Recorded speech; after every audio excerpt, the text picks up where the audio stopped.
Welcome to the Ville, Yankeeville. Welcome everyone back to the channel. If you're a returning subscriber, thank you for coming back to the video. And if you're new here, at the end of the video, hope you like, comment, subscribe, and turn on post notifications. But welcome back, guys. Sorry, I've been gone for a little over a week, but we're back. The season has started now. You know, baseball's in full swing. The Yankees started out to a really good start, and it's been very exciting to discuss, and that's what we're going to talk about today. So the Yankees 4-1 so far, and last night they won 5-0 against the Mariners. Very, very impressive so far. There's been, some bad hitting games mixed in there, but the thing that really stands out is the pitching. The pitching has really limited teams, whether that's with the Mariners or with the Giants. It's just looked beautiful. Whether that's in the bullpen or the starting rotation, it's been really, really good. So, like we said, the Yankees won 5-0 yesterday. Top performers from last night: Grisham went 2 for 4. Cody went 2 for 3 with 2 runs and a walk. Ben Rice 2 for 4 with 2 walks and an RBI, and then Stanton 2 for 4 with 2 RBIs. The guys, they really performed last night. The pitching really held it down. When you hold a team to 0 runs, as talented as the Seattle Mariners, who were just in the ALCS, literally in the postseason, that really speaks a lot as far as, with maxfried, the things that he's done in the Yankees uniform so far. He's been excellent. And then also when it comes to the bullpen as well, as we know, last year the bullpen struggled as far as holding leads and just keeping runners off. And this year so far, granted it's only 5 games, very small sample size, it's been a big improvement. Like I said, the pitching, if the pitching goes, we go, because it makes up for those lackadaisical offensive performances that the Yankees tend to have, where they score 1 run through 9 innings or barely scrape together a run through extra innings. Obviously it does happen, baseball has ebbs and flows, but if you shut down people, it's gonna result to more wins overall. Like I said, Fried had another dominant start. 7 innings pitched, 3 hits, no earned runs, 6 strikeouts, and only 1 walk. Like I said, maxfried has been our ace. He's been holding it down since Garrett Cole has been out with the Tommy John surgery, and he's looked nothing but an ace. He's been worth every cent that the Yankees have paid. Obviously, we want to see that in the postseason a little more. Hopefully this year we do see that. But back in his time with the Braves, the man has only been nothing but consistent. Maxfried, there's nothing else to really say about him. He's just been good. He keeps runners off. He only gave 3 hits. He struck out 6, only walked 1 guy. That's crucial to success. You keep base runners off. You execute when you have. If you do give up a runner, you execute as far as not letting it boil over into an inning where 1 hit leads to 2 hits, 2 hits leads to 3 hits, and then now you have the bases loaded with no outs, 1 out, and that's what you gotta prevent, the big innings. If you do give up runs, you want to limit it to 1, maybe 2, but you don't want to have the innings that go 4, 5 runs and then knocks your starter out very early in the game, and Max Fried has done a really good job of that. Now, the rotation in the bullpen through 5 games, only giving up 2 runs. That is very elite. It's not just the starting pitchers. Obviously, the starting pitchers have held it down, where they're averaging, 5 innings, 6 innings, somewhere around there, since, the first start of the season for most starting pitchers is they're not going to go a full 100, 110 pitches. They're only going to go 70 to 80 pitches typically. So a little bit of that variance put in there, and the bullpen is able to really hold it down when it comes to that while pitching more innings. Like I said, the starting rotation has to go alongside with the bullpen. If one of the two is off, it does put more stress and more pressure on the other. If you have a great starting rotation that holds it down, only gives up 2 to 3 runs with the 6 or 7 inning start, but the bullpen comes in and they instantly give up more runs, it's not going to work. The starting rotation has to go in synchrony with the bullpen. You can't have a great bullpen come in after a starter got knocked down 3 innings after he gave up 5 or 6 runs. It just doesn't work. Both have to be on the same page, and through 5 games, it's been the case.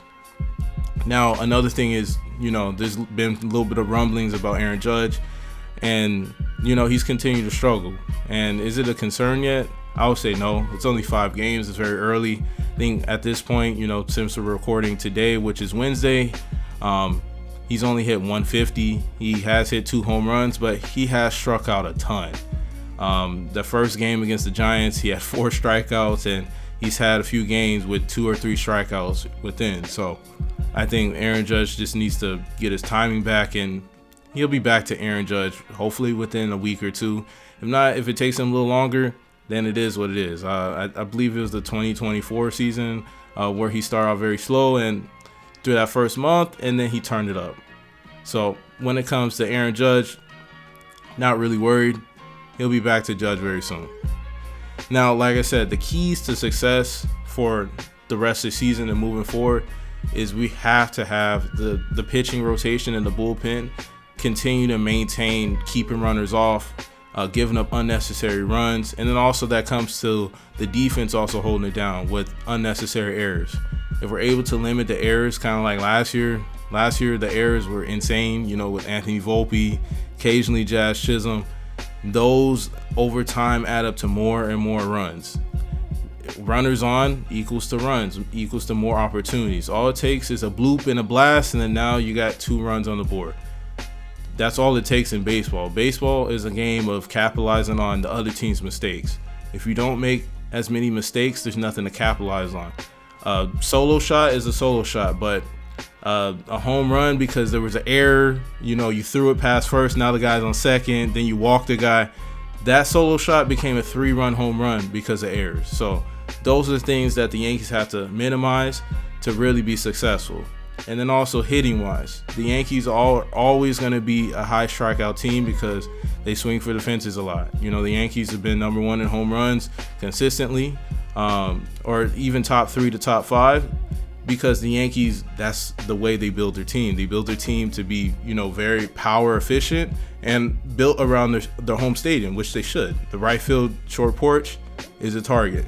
But I think if the Yankees overall make more contact, get more base runners on, and line up for more opportunities throughout the lineup, it will result in more success. So maybe you do have to sacrifice some of the power numbers, but you're going to have more traffic overall on the base paths. So I think that is very important. But when it comes to just kind of how the Yankees are hitting so far, as I alluded to, Aaron Judge right now hitting only 150. We're kind of going to monitor where he's been. He's struck out 10 times out of 20 at bats. That's a 50% strikeout rate. It's very high. There's not much to really say about Aaron Judge so far. I mean, he's hit 2 home runs, 3 RBIs, but like I said, the strikeouts are insane. Giancarlo Stanton is beyond on fire. He's 10 for 20, 500 average. He's only hit 1 home run, so he has hit for more contact. He's hit some blazing singles, some blazing doubles that he's been trying to leg out. Jazz Chisholm's off to a pretty slow start as well. He's only hitting 158. He does have 2 stolen bases, but he's been striking out quite a bit. 7 strikeouts. That's over 30% on the strikeout rate. So very early. Definitely going to monitor that. Jose Caballero, he's only hitting 222 with 1 RBI and 4 hits. Jose Caballero, we're not expecting him to be, something crazy offensively, but 222 with only a 485 OPS, that's not where we want him to be through 5 games, but like I said, it's very early. Cody Bellinger, he's been holding it down so far. 333 average, 873 OPS. He hasn't really drove anyone in, which is surprising. He has no RBIs, but he is getting on base and he is, making his contact. That's the one thing I really appreciate about his game, is that he does make contact, whether that's singles, doubles in the gap, and he does run the base paths very, very well. I mean, he did get thrown out yesterday by that perfect throw from Cal Raleigh, but it took a perfect throw to get him out on the base paths like that. Trent Grisham, I know a lot of people are kind of upset with Grisham with kind of the opportunity he's getting right now with the $22 million contract, and I feel like more people are against him than with him, which I disagree with. If he is in a Yankee jersey, I'm always going to root and, hope for his success. So as long as he's in the lineup, I want Trent Grisham to really excel, and I want him to be as close to what he did last year. So far, he's been pretty average, 235 average. That's about what he hit last year. and only 728 OPS, and he's hit for no power so far, no home runs. So we'll definitely see where that goes. Ben Rice, 357 average. He hasn't hit any home runs so far, but he has 3 RBIs, and he's only struck out 3 times. Ben Rice off to a really hot start, and I really hope to see Ben Rice finish the season hitting 30 plus, hopefully approaching 40 home runs. He has that type of power, and Ben Rice is the future in this lineup, and I'm very excited to see what he can do. Obviously, during the offseason, we talked about him possibly being an all-star this year, so it kind of depends on, you know, what his production is, and so far he's off to a really hot start. Now, lastly, Ryan McMahon. Ryan McMahon he has struggled so far. You know, he only has 2 hits out of, actually he has 1 hit out of 14 at-bats. Very rough. He struck out 7 times, so he's at a 50% strikeout rate. He's only hitting .071. Ryan McMahon, he really has to hit in this lineup, at least hit for a decent, you know, average. I mean, Ryan McMahon is not expected to be an Aaron Judge or a Stan or a Cody in this lineup, but the man has to be some kind of threat towards the bottom of the lineup. So we're definitely going to see where that progresses as we get into 10, 15, 20 games into the season, but right now, not hot. And then Austin Wells as well, not off to a really good start. It's very early. He's only played 4 of the 5 games. JC Escarra caught last night, so far he's only 2 for 13 with the 154 average, and he hasn't hit any power, you know, no RBIs, but it's very early, so we're definitely going to see. And then as far as like the bench, you know, limited at-bats, you know, Rosario has 3 at-bats, Grichuk has 2 at-bats, Escarra 4 at-bats from last night, no hits. And then Paul Goldschmidt, he did start 1 game against the lefty. He has 1 hit. So the lineup is a little up and down as far as consistency, but the guys that are really on right now. But only the 234 average with a 639 OPS through 5 games. So the offense is not really clicking like that per se. They're just really limiting runs with the pitching. So I think that's really going to be part of the success that we talked about. And then real quick, just to go through pitchers, Max Fried, 13 innings so far.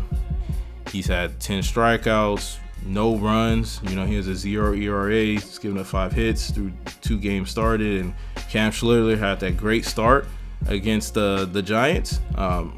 Only 5 1/3, 1 hit, 8 strikeouts. Will Warren, he only threw 4 1/3. You know, he got into a little bit of trouble, but he only gave up 1 run with 5 hits.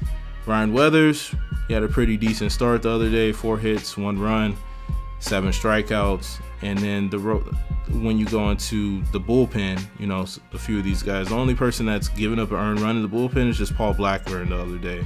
So the bullpen has really been a success so far, as far as just keeping guys off.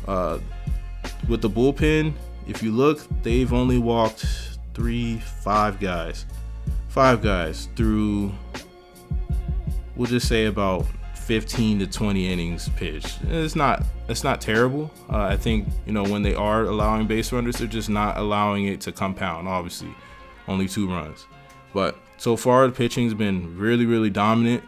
If you look at that ERA number, a .061 ERA through 5 games, that is elite. So can't complain on that end. And David Bednar has 2 saves, and Max Fried is leading the rotation with 10 strikeouts. But let me know what you think down below so far through 5 games. What do you think about the Yankees? What are they doing well? What are they not doing well? And kind of what are you looking forward to, as you know the Yankees are going to begin playing at home very soon on Friday. So like I said, just let me know what you're most excited about for this season. What do you hope to see the Yankees, you know, actually achieve this year? Do you think the Yankees can really make a very good run into the playoffs, the ALCS, possibly the World Series? But who knows? But thank you for watching the video. Returning to the channel. Welcome to the Ville, Yankeeville.